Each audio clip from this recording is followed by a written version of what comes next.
வழிக்கு ஒளி. ஆகஸ்ட் 25 காலை.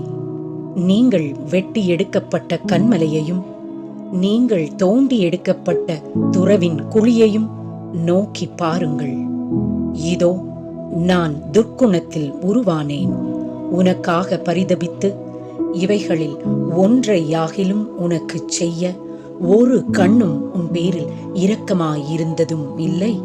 நீ பிறந்த நாளில் நீ அருவருக்கப்பட்டதினால் வெளியில் எரிந்து விடப்பட்டாய். நான் உன் அருகே கடந்து போகும்போது உன் இரத்தத்தில் கிடக்கிற உன்னை பார்த்து பிழைத்திரு என்றேன்.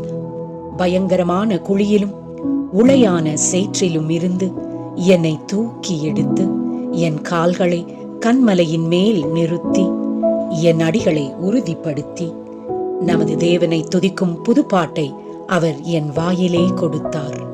அன்றியும் நாம் பலனற்றவர்களாயிருக்கும் போதே குறித்த காலத்தில் கிறிஸ்து அக்கிரமக்காரருக்காக மரித்தார்.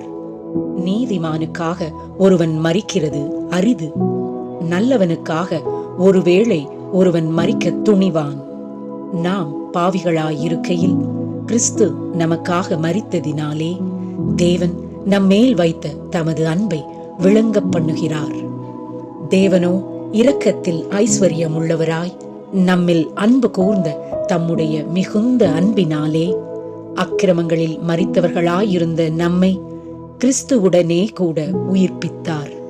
கிருபையினாலே இரட்சிக்கப்பட்டீர்கள். ஆமேன்.